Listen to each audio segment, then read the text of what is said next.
Hi guys, welcome back to the Huddle. I'll be your host today, Will. We're here with two of Clarion Gaming's finest. We've got Jody Frost, Head of Marketing, and Stuart Hunter, Managing Director of Gaming. Lads, thanks for joining us. How are we doing today? Yeah, very good. Thanks, Will. Thanks for that nice introduction. That's the first time we've been referred to as that group, but I'll take it. Great to be here, Will. Thanks ever so much. Good to see you. Yeah, we're all in different parts of a very rainy London today, so yeah, we're kind of cozy up in the studio, and we're going to be talking all things iGB Live ahead of this year's conference. Stuart, I kind of think a good place to start to lead with would be with you on your side. I think many of us in the industry will remember iGB Live as an Amsterdam-based conference, and obviously moved to London last year. And I wanted to sort of begin with leaning in with asking, what did you kind of learn from the first Excel outing of iGB Live last year that's kind of influenced the 2026 setup of things? Yeah, I think it's when you're working in a cycle of events, you're learning all the time, and I think none more so than when you're making some big transitions. Obviously, the big transitions of ICE and affiliate from London to Barcelona was a huge learning curve for us, as was the migration of iGB Live from Amsterdam to London. So, we're always listening and learning. And I think if you're not doing that, then you're not actually kind of being able to move the product forward to make sure that it fits the needs of your customers. So, look, we learned a lot. There's some. From the operational side, I think we learned that we needed more build time, if I'm going to get really pragmatic with you. And that actually was a surprise in the sense of just the way the industry and our customer base stepped up the level of investment on their stand design and booth design in London last year.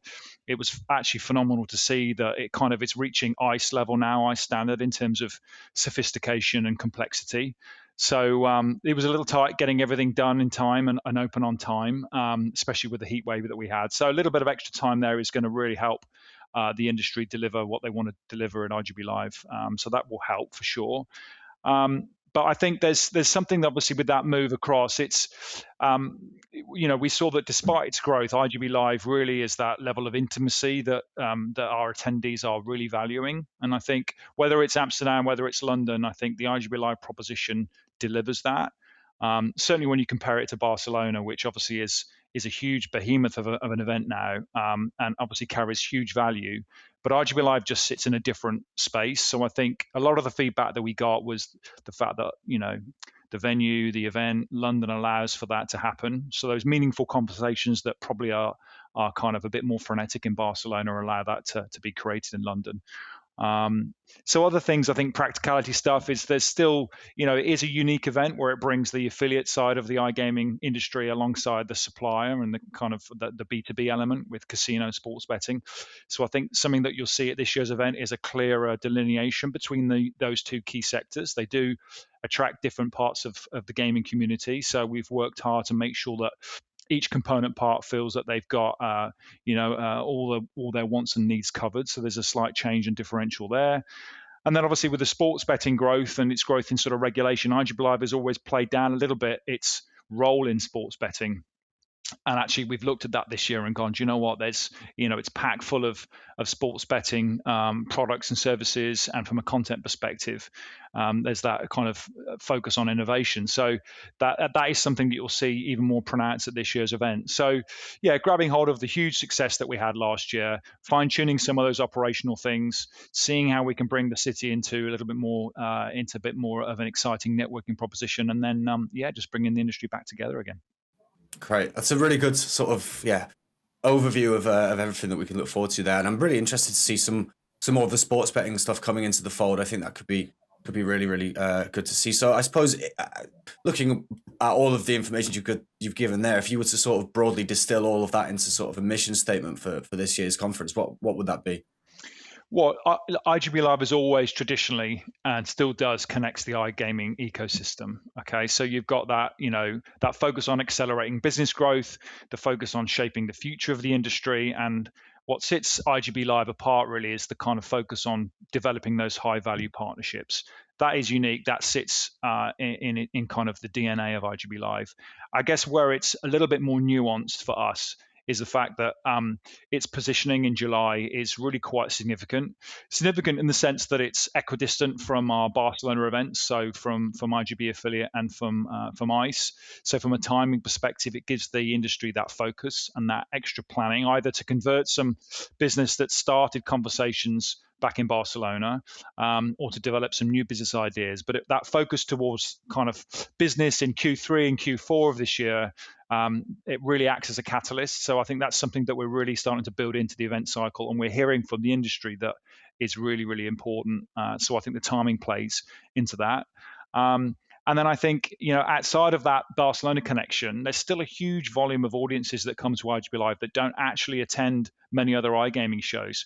Only about 35-40% attend Barcelona, as an example. So, there is new audiences that we're bringing together. So that focus on kind of, new and fresh conversations and seeing things at the event that you don't see on the normal iGaming calendar, I think is really, really unique.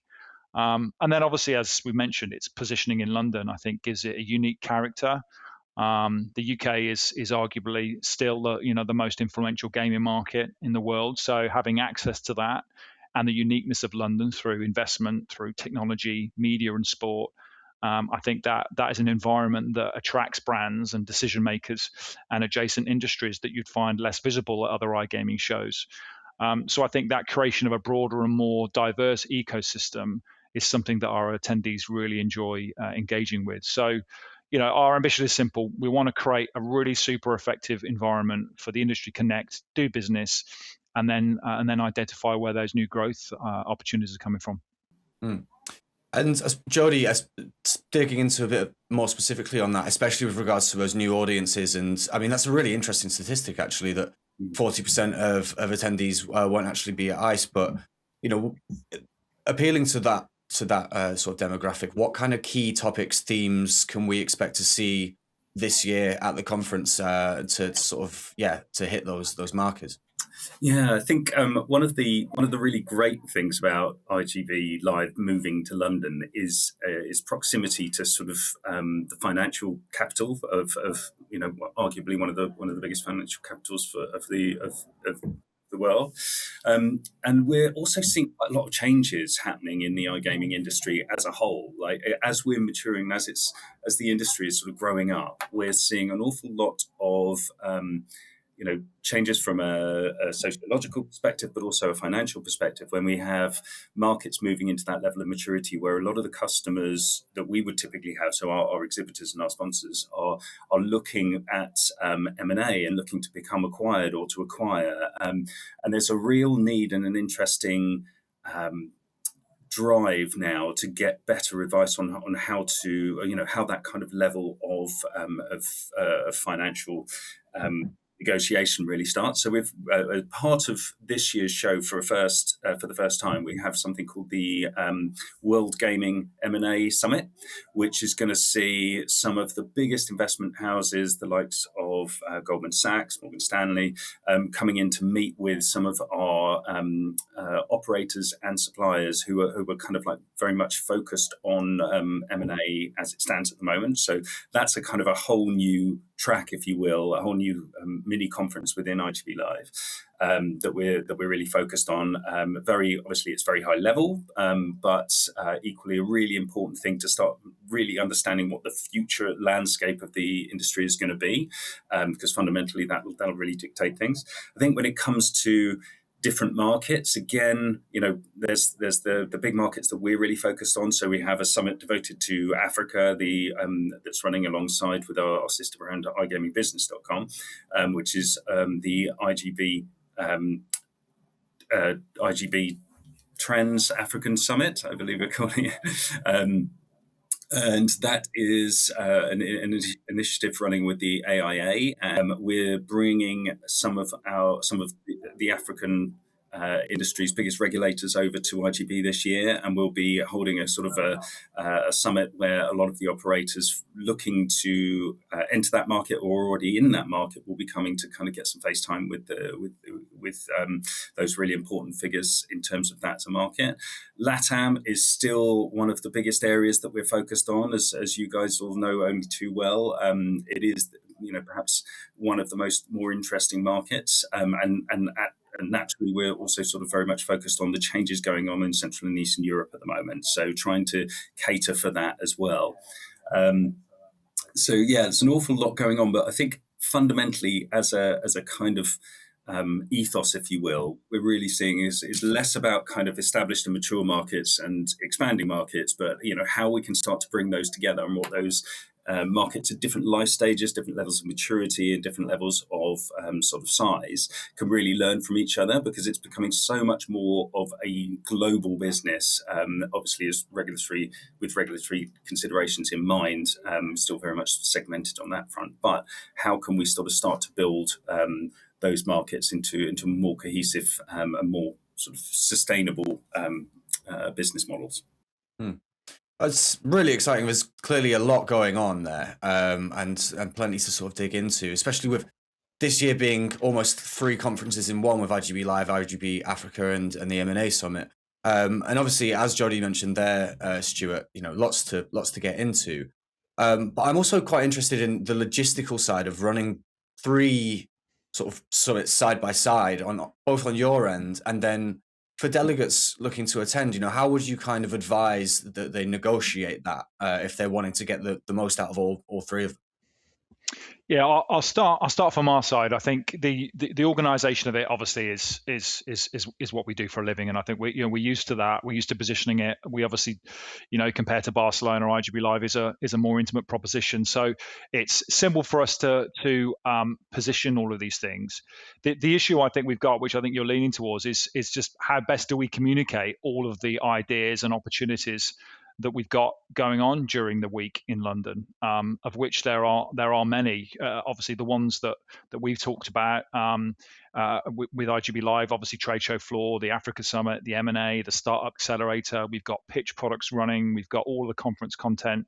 We've got huge amounts of networking opportunities. So the hardest thing really is just to convey that to the industry, to say, look, these are all the things that we're going on. And I think we do a pretty good job with that. There's more work for us to be done to make it super easy, and I think technology is going to play a part in that. The app is becoming more intuitive each edition that we use it with, and then obviously just being clear about what those objectives are. I think if you're coming to iGB Live, you're obviously coming with a set of business objectives and aspirations.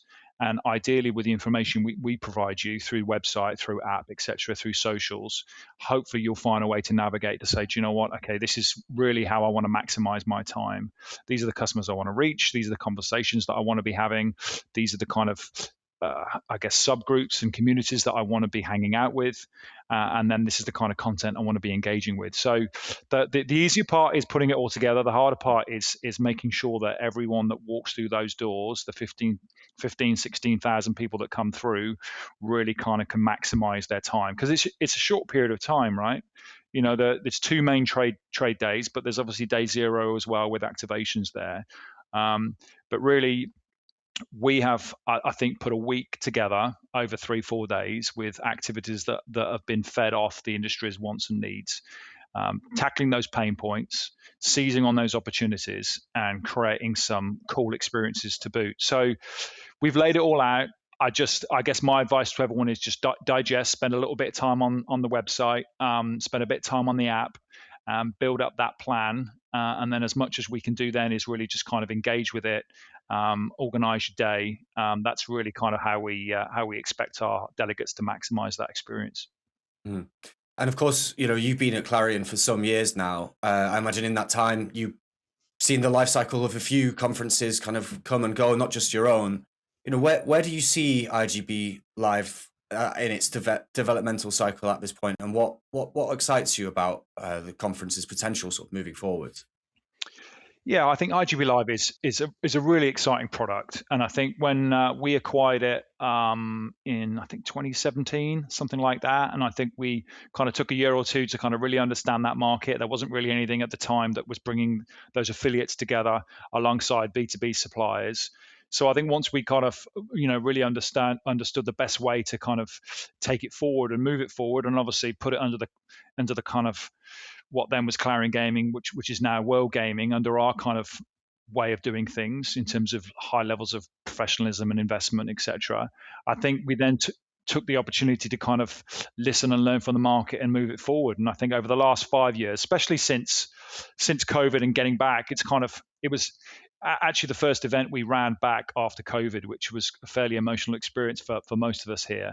And I think for a fair few people that participated as well, it was just that symbolic moment of bringing the industry back together after being locked up indoors. So for me, it was the epitome of the value of being together face to face. And I think ever since then, it's kind of been on this really, really cool journey. And I think, this year probably is a sign of maturity for it, in the sense that it's really now solidifying what it is, who it's serving, extending out its original DNA, being a little bit clearer in its proposition, but then bringing in some of those unique things with the African delegation that Jody's talking about, with the M&A Summit, with Pitch, with all of the kind of cool content. And then just really kind of being clear about what it isn't. This isn't going to be an event that is going to continue to scale and grow in terms of high volume. It doesn't need to be. The industry doesn't want it to be that. Barcelona is the event where we're scaling and building other communities into it. This is much more around building a platform and a level of intimacy which our customers are telling us that they want.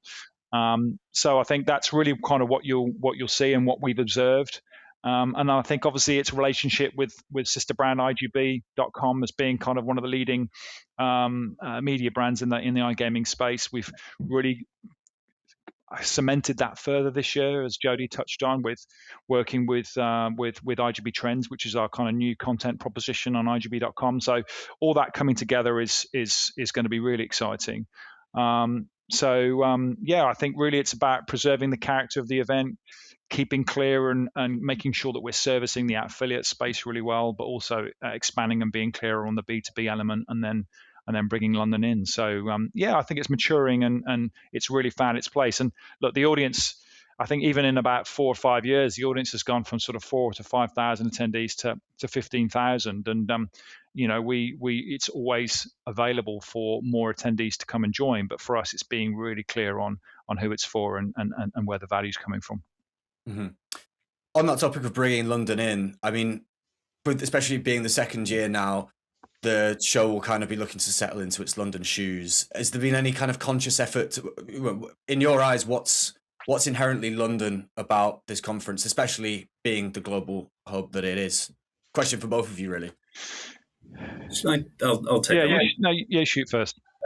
So I think, first and foremost, like iGB Live is a global proposition. It's, and I think maybe several years ago when we were thinking about moving shows to Barcelona and moving shows back to London and things like that, like we really looked at the impact of the local markets, and it absolutely makes sort of sense, being the kind of history behind the UK gaming market. But I really think that effectively all the shows, they're not dictated to by their location. They kind of give it a flavour, and frankly, this London during the summer is one of the best places in the world to be with the exciting stuff on, particularly with the World Cup and so on and so forth. But I think being located in a place that's really easy to get to, visas are always an issue with shows of our size. We have a totally global audience, both from a visitor perspective and a customer perspective. So we have to be in a central location that's really easy to get to.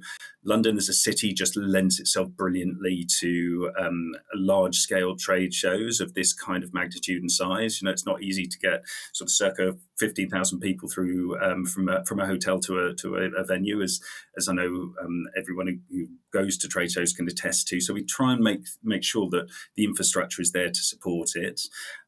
Certainly with this year's edition and the maturity going on in the market, the M&A Summit that we've already spoken about, it's easier to do things like that in key city hubs, be it sort of London or one of the other big sort of financial sectors, because the people who are fundamentally investing and driving those kind of acquisitions tend to be located there. But equally, I think the show could go anywhere. We're open-minded enough to think that the show's location is only part of the story. What we have to really focus on as organisers is making sure that the proposition is right, and that we're not creating a show that the industry doesn't really want and need. So as to echo what Stu said earlier on the sort of timing of the show, it's really, really important that we have that kind of middle year, midpoint throughout the kind of calendar of the gaming industry. Product development is so much faster than it used to be, and what we're tending to see now is that a lot of the discussions and deals begin at ICE and iGB affiliates, so they will sort of set the general tone for the industry in that sort of at the beginning of the year, and then naturally follows you do need a sort of second point of check-in. So we are seeing that increasingly, that it's sort of less around a mid-year get-together and more around a kind of like a mid-year sort of audit almost to see where things are progressing to. And I think openly that can happen everywhere, but there's only a few cities in the world that can really deliver a strong enough proposition to sort of sustain a show of this size. And whilst we're not looking for massive growth in the next few years, certainly the industry is still in really good health, and we need to cater to that. So we certainly need to kind of build with that end in mind, that if the industry needs it, then we would need to expand. And London certainly gives us that in the current guise that we have at the moment. But fundamentally being centrally located, easy to get to, and sort of like a travel hub, shall we say, to use your word, Will. It really kind of helps people navigate their way to the show. Mm-hmm. Sticking with that, because I think growth is a good theme, actually. Just in terms of the agenda for this year, what kind of, how are you translating that international dimension through what we're going to be seeing in panels, presentations? Are there any specific markets that you've chosen to draw focus on for this year with regards to all of that? Yeah, definitely. In terms of the content streams and the content tracks that we have on, there's obviously a big focus on Africa at the moment, and that is possibly one of the most exciting markets at the moment, with some really interesting nuances around sort of mobile and regulation and all sorts of challenges that they're sort of navigating at the moment. So there's lots of opportunity there. As I mentioned before, we have a lot on LATAM this year as well. So that'll all be listed out through the agenda. We'll be looking at how businesses are scaling, how businesses are expanding, regulatory landscapes changing, so on and so forth. And the Central Eastern European countries, what's happening there. We can see a lot of political change going on in those areas. So naturally, they're kind of primed for some exciting evolution and change as we kind of like navigate things going forward.